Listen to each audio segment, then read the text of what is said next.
Congressman George Santos says he is innocent of the latest reported allegation against him. The finances of the Long Island congressman are under federal and local investigation. He's also the subject of a House Ethics Committee investigation, as you know.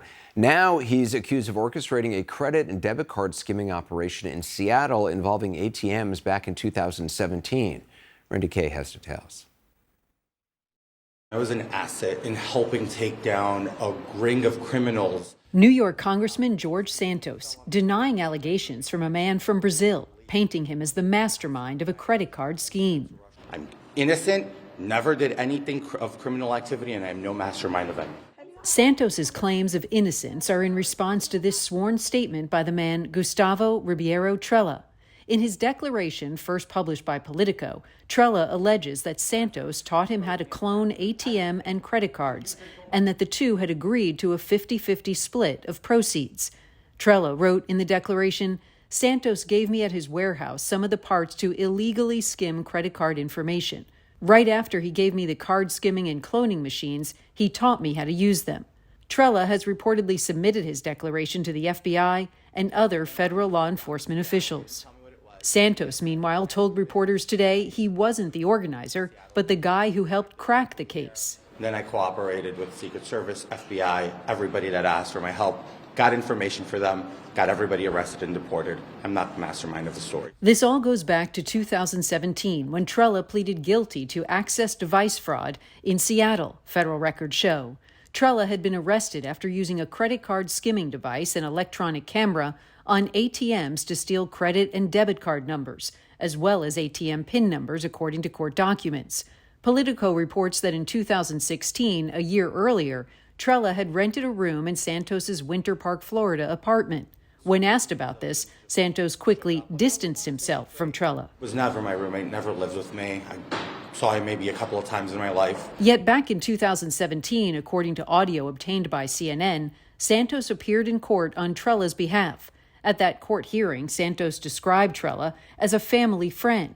In court, Santos also lied to the judge about where he worked. What do you do for work? I'm a party politician and I work for Goldman Sachs. You work for Goldman Sachs in New York? The congressman has since acknowledged he never worked directly for Goldman Sachs, the investment giant. CNN has not verified the authenticity of Trella's declaration, and Trella's attorney has not responded to CNN's repeated phone calls and emails. CNN has also reached out to the FBI and the Department of Justice for comment. The allegation against Santos comes as the freshman congressman is already facing intense scrutiny over fabrications about his biography and resume. Local and federal prosecutors are also investigating his finances. The House Ethics Committee is also looking into whether Santos may have engaged in unlawful activity during his successful 2022 campaign. I'm very confident I can fight this one. It's very easy. Randy Kaye, CNN.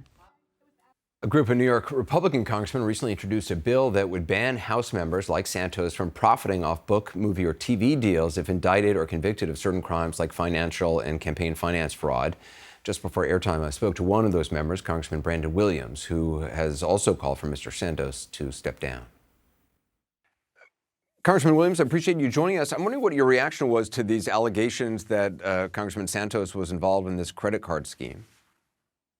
Well, I tell you, I guess it was an ATM scheme. ATM. It looks like he's been using looks like he's been using Nassau County donors as ATMs, and he just upped his game. So I think it's a continuation of a confidence scheme, very much like Bernie Madoff, and it's all being exposed. So the fact that his deception goes much farther back doesn't surprise me at all. I mean, if the allegations are true, they were made in a sworn statement by the person who was actually prosecuted for involvement in this ATM scheme. It's a pretty complex operation. I mean, it involved, according again to this person who was convicted, a warehouse in Florida, being taught by Santos how to use the equipment, sending him to Seattle where they would split the proceeds 50-50. Can you imagine how excited, Mr. Santos must be or must have been to realize that he could, do something on a larger scale, even running for Congress, not once, but twice. Remember that Bernie Madoff cheated a lot of very sophisticated people out of their money. And I think that George Santos has cheated a whole lot of sophisticated voters out of their vote. Do you have much confidence in the ethics process in the House? Obviously, this has been forwarded to the Ethics Committee. I don't know if they'll look at these additional allegations as well, or if they'll have to just wait to see if law enforcement does anything. Well, I'm confident of a couple things, Anderson. I'm confident that leadership has taken the steps to initiate this ethics investigation, that it will be thorough. I'm actually confident that the FEC similarly will do its investigation, and it appears like there's a lot to look at there. I know that Nassau County prosecutors are also looking, and I guarantee you that they will do a very exceptional job. And I'm confident that we're going to see George Santos in handcuffs in front of a judge, hopefully not in the just too distant future. Well, you really believe that? I do, absolutely. Do you think he's getting any work done? I mean, you know how difficult it is being a congressperson, all the different things going on, all the responsibilities you have if you care about the people in your district, can he actually get anything done? Well, I think I know that his neighbors like Anthony D'Esposito, Nick LaLota, Nicole Maliantakis, they've all opened up their offices for constituents, on Long Island and in the vicinity to use their offices for whatever services are needed. So I think there's been a lot of help offered. And in terms of his role, he's not on any committees. He's not very popular, I can tell you that. And I'm not sure what work that he might be getting done. What concerns me, Anderson, is that he still has a security clearance, and therefore, as a member of Congress, is actually entitled to briefings that involve top secret information. That concerns me a lot, and I think that needs to be looked at. It's also the last thing Republicans need, distracting people from what everybody in Congress is supposed to be doing.